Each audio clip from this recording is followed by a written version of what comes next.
আসসালামু আলাইকুম। প্রিয় শিক্ষার্থী, কেমন আছো তোমরা? আজকে আমি ক্লাস 7 এর অনুশ্রেণী 1.1 এর ভাগের সাহায্যে বর্গমূল নির্ণয় করো এই বিষয়টা শেখাবো। তো দেখো, অনুশ্রেণী 1.1 এর 2 নম্বরে আছে কি? ভাগের সাহায্যে বর্গমূল নির্ণয় করো। ঠিক আছে? তো দেখো, এখানে 225, ঠিক আছে, কিভাবে নির্ণয় করতে হয়? দেখো, এটাকে প্রথমে জোড়ায় জোড়ায় কি করবা? চিহ্নিত করবা। ঠিক আছে? আচ্ছা, নিয়মটা হইল আহ, ভাগের মতোই, কিন্তু এর নামটা হবে আহ, এইরকম যে 2 একে 2 2 4, 5 5 25, 6 6 36, এইরকম। হুম। তো এখানে দেখো, প্রথমে বাম দিক থেকে এরকম। তো বাম দিকে কি আছে? 2। তো 2 কে যদি আমি 2 এর আহ, দিয়ে শুরু করি, তাহলে 2 2 4 হয়ে যাচ্ছে। তো আমরা এটাকে কত দ্বারা শুরু করব? 1 1 1। বুঝতে পারছো? 1 1 1।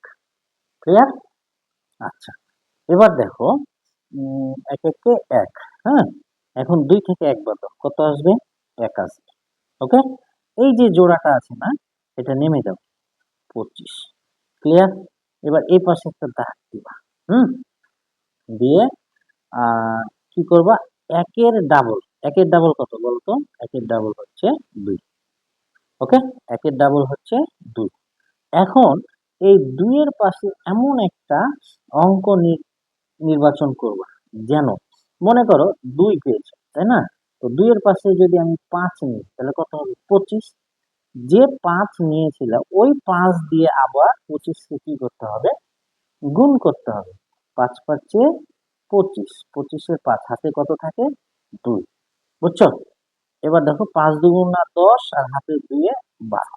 এই যে হয়ে গেল। তাহলে এখানে আমরা কত নিতে পারছি? দেখো, 5 নিতে পারছি, কারণ 125 হয়ে গেছে। যে 5টা এখানে নিব, সেই 5 এখানেও আছে। তাহলে 25 কে 5 দিয়ে গুণ করে আমরা 125 পাইলাম। তাহলে বর্গমূল কত হলো বুঝতে পারছো? এই যে 15। 225-এর বর্গমূল হচ্ছে 15। বুঝলাম ভাগের সাহায্যে বর্গমূল কিভাবে নির্ণয় করতে হয়। আচ্ছা, এবার আরেকটা দেখাই। দেখো, এবার আমরা খ নাম্বারটা দেখব। 2 নম্বরের কত? খ। ওকে, আসো, এই যে 2 নম্বরের খ।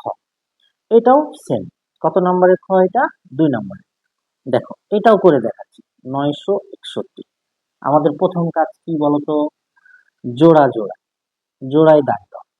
এক জোড়া হচ্ছে, আরেক জোড়া হচ্ছে না, তাই দাগ দিলাম না। এবার দেখো, নামতাটা কেমন আসবে? দেখো, 2 দিয়ে হলে 2 2 4, এই যে 9 আছে।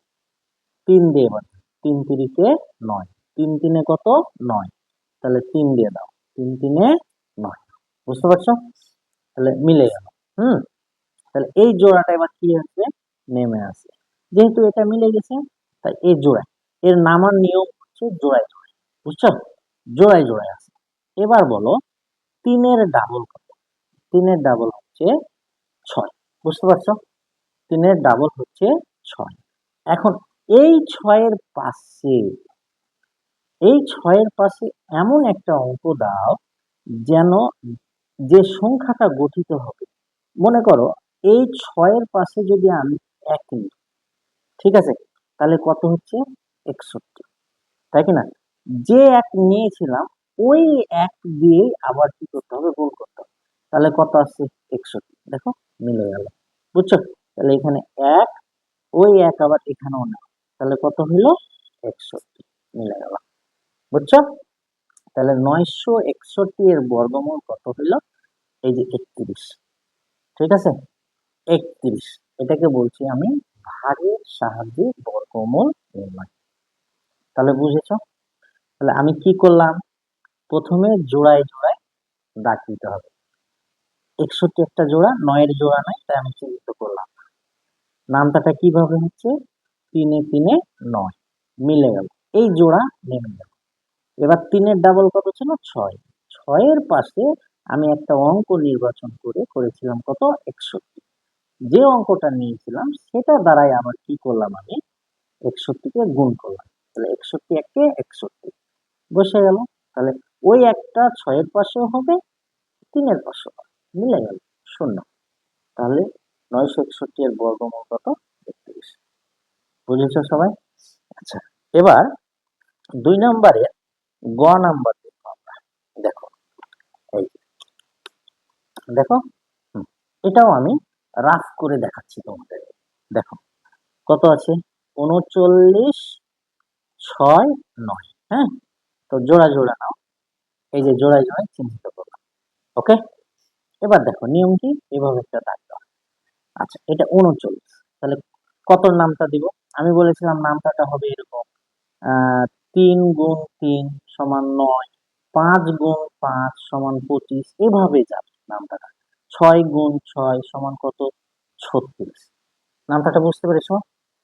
এইভাবে যাবে কিন্তু। ওকে, আচ্ছা, এখানে দেখো, তাহলে এইটাকে আমরা কি করতে পারি? এটা হবে 39 যেহেতু আছে, তাই আমরা লিখতে পারবো 6 6 36। ওকে, ঠিক আছে, 39 থেকে 36 বাদ দিলে কত আসবে আমাদের? এখানে একটা 3 নামবে। ক্লিয়ার? এবার জোড়ায় জোড়ায় নামবে, এই যে 69 আছে না, এই জোড়াটা নেই। ওকে, এবার এখানে একটা দাগ দিবা, 6 এর ডাবল কত, সেটা এবার বসাও। ওকে, 6 এর ডাবল বসে, 6 এর ডাবল কত, 12। এই যে, ক্লিয়ার? 6 ডাবল 12 বসে গেল। হুম, এবার আসো, এই 12-র কাছে আমরা আমাদের পছন্দের একটা অঙ্ক নির্বাচন করব। দেখো, 12-র পাশে যদি আমি 2 নিই, তাহলে 122, আবার 2 দিয়ে গুণ দাও। দেখো কাছাকাছি যাচ্ছে কিনা, 369-এর কাছাকাছি যাচ্ছে কিনা। দেখো 2 এ 2 4, 2 এ 2 4, 2 একে 2, 244, আর এটা আছে 369, হচ্ছে না। তাহলে এই 12-র কাছে আমরা আর কি নিতে পারি? হ্যাঁ, 12-র কাছে আমরা দেখো, 12-র কাছে এবার 3 নিয়ে দেখি, তাহলে কত হলো, 123। এবার ওই 123-কে 3 দ্বারা কি করব, আমরা গুণ করব। দেখো 3 তিরিকে 9, ওকে, 3 দুগুণে 6, 3 একে 3। বুঝতে পারছো? হুম, ঠিক আছে, দেখো মিলে গেছে, 369 কত নিয়ে মিললো, 3 নিয়ে। তাহলে ওই 3টা এখানে হবে, এখানেও হবে। বুঝছো? তাহলে 369 মিলে গেল। আমরা একটা দাগ দিয়ে শূন্য পাবো। তাহলে 3969 এর বর্গমূল কত হইল, 63। বুঝতে পারছো সবাই? ক্লিয়ার? সবাই বুঝেছো? আচ্ছা, এবার আসো 2 নম্বরে ঘ নাম্বারটা। ঘ নাম্বারটা দেখো, এই যে, হুম, এটাকেও আমি তোমাদের রাফ করে দেখাবো। দেখো রাফটা দেখো, কত আছে, এটা আছে 10, 40, 4, তাই না? তো দেখো 10,404, এই যে দেখো রাফ করে দেখাচ্ছি। তো প্রথম কাজ কি আমাদের, জোড়া জোড়া। ওকে, একের জোড়া নাই, এভাবে একটা দাগ দিই, একের যেহেতু নাই, তাহলে এটার নামটা কি হবে, এক একে 1। দেখো মিলে গেল, এক কিন্তু মিলে গেল, তাই কি না? এবার দেখো, তাহলে এই জোড়াটা নামবে, কোন জোড়া নামবে, 0 4। আচ্ছা, এভাবে এদিকে একটা দাগ দাও, একের ডাবল কত বলতো, 2, একের ডাবল 2। ঠিক আছে, এবার এই 2 এর পাশে যদি তুমি 0 নাও, তাহলে দেখো 20 হয়ে যাচ্ছে। আর এখানে আছে 0 4, তাহলে 1 দিয়ে তো যাবেই না, 1 দিয়ে যাবেই না, কারণ এখানে 0 4, 1 দিয়ে হলে ওই 1 দিয়ে যদি গুণ করো তাহলে 21 নেমে আসবে, বড় হয়ে যাচ্ছে। আর 0 নেওয়ার পর 2 এর পাশে যদি 0 নাও এবং ওই 0 দ্বারা যদি গুণ করো, তাহলে কত আসবে, 0ই আসবে। তাহলে 0 4-এর চাইতে কি হচ্ছে, 0টা ছোট হচ্ছে। তাহলে এটাকে আমরা কত দিয়ে দিতে পারবো, আমরা 0 দিয়ে। ওই 0টা এখানেও বসবে। ক্লিয়ার? বুঝছো? এখানেও বসবে। ঠিক আছে, তাহলে 0, এই দেখো 4 এবার নিয়ে এই জোড়াটা, এবার নাও, এই জোড়াটা, হ্যাঁ, 0 4, বুঝছো? এই জোড়াটা নেমে গেল। আচ্ছা, এবার দেখো 10-এর ডাবল কত বলতো? 20। হ্যাঁ, আচ্ছা, এবার এই 20-এর পাশে তোমার পছন্দের একটা সংখ্যা নির্বাচন করো, অঙ্ক নির্বাচন করো।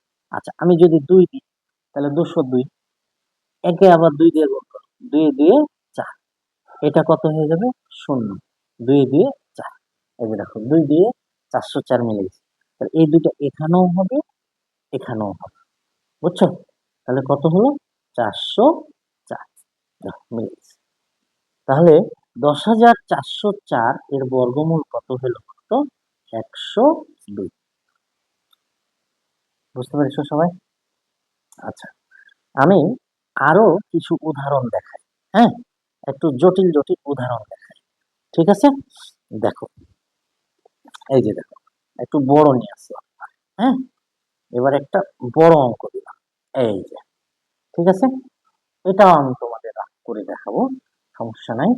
ওকে, এটাও তোমাদের আমি রাখ করে দেখাচ্ছি। দেখো, এখানে আছে 64, 96 আর 36। ওকে, দেখো দেখাচ্ছি, জোড়া জোড়া নাও। এই দেখো, সবার জোড়া হচ্ছে।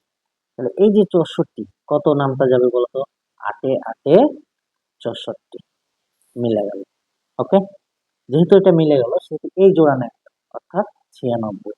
এবার এদিকে একটা দাগ দিলাম। হুম, এবার 8-এর ডাবল কত বলতো? 8-এর ডাবল হচ্ছে 16। ওকে, আচ্ছা, যখন একটা জোড়া নেমে গেছে তখন আরেকটা জোড়া নামানো যাবে না। এবং এর পাশে, এই 16-র পাশে যখন আমি একটা শূন্য নিচ্ছি, তখন যদি এটাকে 0 দিয়ে গুণ দিই 0 হবে, এটা 96 এর ছোট হচ্ছে। আবার এই 16-র পাশে যদি তুমি 1 নাও এবং ওই 1 দিয়ে গুণ দাও, তাহলে 100 কত হচ্ছে? 61, যেটা 96 থেকে বড়। তাহলে কত দিয়ে যাবে? 0 দিয়ে। ওকে, তাহলে এখানে 0, 96 আবার নেমে যাবে। ক্লিয়ার? আচ্ছা, এবার দেখো, এবার এই 96 নেমে গেল, আবার এই জোড়াটা চলে আসবে, অর্থাৎ 36। কত? 36। এবার আসো 80, এর ডাবল কত? 160। 80 এর ডাবল হচ্ছে 160, বুঝতে পারছো? 80 এর ডাবল হচ্ছে 160। এবার 160-এর পাশে কত বললাম? 160 এর পাশে মনে করো আমি 6 নিই, ঠিক আছে? 6 নিলে তাহলে 6 দ্বারা আবার কি করতে হবে আমাদের? গুণ। 6 6 36 এর 6 হাতে 3, ঠিক আছে? এবার আসো 6 শূন্য, তাহলে 3 বসে যাবে। হ্যাঁ, 6 6 36 এর 6 হাতে 3, 6 কে 6 আর 3 কত? 9। দেখো মিলে গেছে, 9636, তাই আছে না? তাহলে এখানে আমরা কত নিব? এখানে নিব আমরা 6, 6 নিব, 9636। বুঝছো? এই যে, ক্লিয়ার? তোমরা বুঝতে পেরেছো সবাই? হ্যাঁ, বুঝতে পেরেছো তো? হ্যাঁ, আচ্ছা, ধন্যবাদ। সহজ না? খুবই সহজ। আচ্ছা, তাহলে এর বর্গমূল কত হলো? 806। এবার আমি আরেকটা দেখাই, এইরকমই বড়। দেখো, এই যে, এই যে দেখো। ওকে, আরেকটা, ঠিক আছে? এটা আমি আরেকটা দেখাচ্ছি। কত আছে? 31, 6 84। এটাকেও জোড়া জোড়া দাও। আচ্ছা, 3-এর জোড়া নাই, তা আমরা কত দিয়ে দিব বলতো? 1 1 1, 2 দিয়ে দিলে 2 দিয়ে 4, 3-এর বড় হচ্ছে, তাই আমরা 1 কে 1, 3 থেকে 1 বাদ দাও, 2 নামবে। বুঝছো? 3 থেকে 1 বাদ দিলে কত নামছে? 2। এবার আসো, এই যে জোড়া কত? 16 নামে যাও। ওকে, এবার 1-এর ডাবল কত? 2। ক্লিয়ার? এবার এই 2-এর পাশে তোমার পছন্দের অঙ্ক নিয়ে আসো। যদি আমি 7 নিই, 27, তাহলে এই 27 কে আবার 7 দিয়ে গুণ। 7 7 49 9 হাতে 4, 7 দুগুণে 14 আর 4 কত? 14 আর 4 14 আর 4 হয় 14, 15, 16, 17, 18, কত হচ্ছে 18, তাহলে 189। দেখো 189 কাছাকাছি, তাই বসিয়ে দিলাম। তাহলে কত দিয়ে আসলো? 7 দিয়ে। ওকে, এবার এটা বিয়োগ করো। বিয়োগ করলে নামবে কত? এখানে 6 আছে, 1 ঢাললো, তাহলে 16, 16 থেকে 9 বাদ দিলে কত হয়? 7। একে দিয়ে দিলাম, এই হয়ে গেল 9। এর কাছে 1 নাও, তাহলে 1 নিলে কত হবে? 11, 11 থেকে 9 বাদ দাও, 9 বাদ দিলে কত হয়? 2, 27 নাম্বার। হ্যাঁ, এইখানে যে 84 আছে এইটা এবার এখানে নামিয়ে দাও। ওকে, আচ্ছা 17, 17 ডাবল কত বলতো? 34। এবার এই 34-এর পাশে তোমার পছন্দের অঙ্ক নির্বাচন করো। আচ্ছা, তা আমি যদি এখানে 8 নিই, তাহলে 348 হলো। এই 348-কে আবার কত দ্বারা গুণ করতে হবে আমাদের? 8 দ্বারা। 8 8 64, 4 হাতে 6, 4 8 32, আর 6 কত? 32 আর 6 হয় 38, 38-এর 8 হাতে 3, 3 8 24, আর 3 কত? 27। দেখো 2784, 2784 মিলে গেল। যখনই মিলে যাবে তখনই আমরা একটা শূন্য দিয়ে দেবো। ক্লিয়ার? তাহলে দেখো এই যে 31,684 এর বর্গমূল কত হলো? 178। ওই 8টা তাহলে আমরা এখানেও দিব, এখানেও। বুঝছো? ক্লিয়ার? বুঝেছো সবাই? আচ্ছা, এবার আমরা আর একটা উদাহরণ দেখাবো ভাগের সাহায্যে, আর একটা। ওকে, দেখো এই যে, ঠিক আছে, দেখো কত আছে? 65, 12, 49। 65, 12, 49 জোড়ায় জোড়ায় নাও, এই যে দাগ দিবারটা। ক্লিয়ার? আচ্ছা দেখো 65, তাহলে 8 এ 8 কত হবে? 64। ওকে, 65 থেকে তুমি 64 যদি বাদ দাও কত আসবে? 1। আচ্ছা, এবার এই জোড়াটা নামিয়ে দাও, অর্থাৎ কত? 12, 12 নেমে গেল। বুঝতে পারছো? এবার 8-এর ডাবল হচ্ছে 16, বসায় ফেললাম। এখন এই 16-র পাশে যদি তোমার পছন্দ মতো অঙ্ক নেবে, যদি শূন্যই নাও, তাহলে দেখো আহ শূন্য দিয়ে দিলে শূন্য আসছে, যেটা 112 থেকে ছোট। আবার এই 16-র পাশে যদি তুমি 1 নাও, তাহলে 1 দিয়ে গুণ দিতে হবে, 161 হয়, যেটা 112 থেকে বড়। তাহলে শূন্য দিয়ে যাবে, তাহলে এখানেও শূন্য, এখানেও শূন্য, তাহলে এখানে শূন্য নিলে কত নামছে? 112। বুঝছো? তাহলে এই 49 এখন আমরা কি করে দেবো? নামিয়ে দেবো এই জোড়াটা। ঠিক আছে, নামাই দিলাম। তাহলে এবার 80, 80 এর ডাবল কত? 160। আমরা এই 160-এর পাশে আমাদের পছন্দের অঙ্ক নির্বাচন করব। ওকে, 160-এর পাশে আমাদের পছন্দের অঙ্ক নির্বাচন করব। সেটা আমি যদি এখানে 7 নিই, তাহলে কত হলো? 1607। এই 1607-কে আবার আমাদের 7 গুণ দিতে হবে। 7 7 49, 9 হাতে থাকে 4। 7 যদি শূন্যের সাথে গুণ করি শূন্যই হয়, 4 যোগ করলে 4। 6 7 42 এর 2 হাতে আবার কত থাকলো? 4। 7 কে 7 আর 4 কত? 11। বুঝতে পারছো? হ্যাঁ, তাহলে এই যে দেখো মিলে গেল 11,249, 11,249 কত দিয়ে মিলে? 7 দিয়ে। তাহলে এখানেও 7, এখানেও 7, তাহলে কত হলো? 807। তাহলে এই যে 65, 12, 49 এই সংখ্যাটি বর্গমূল কত হলো? 807। অর্থাৎ 6,51,249 বর্গমূল হচ্ছে 807। তোমরা সবাই নিশ্চয়ই বুঝতে পেরেছো আমি যেভাবে ভাগটা শেখালাম, অর্থাৎ ভাগের সাহায্যে বর্গমূল। ঠিক আছে, আজকে আমি তোমাদের ভাগের সাহায্যে বর্গমূল শেখালাম। পরের ক্লাস আবার আমি অন্য টপিক নিয়ে আলোচনা করব। সবাই অবশ্যই এই ভিডিওগুলো দেখবা আমার ক্লাসের পাশাপাশি। তোমরা ব্যাচে বুঝতে না পারলে আমার ভিডিওগুলো দেখবা। অবশ্যই তোমাদের এগুলো অনেক কাজে লাগবে। ওকে, ধন্যবাদ সবাইকে, ভালো থাকবে, খোদা হাফেজ।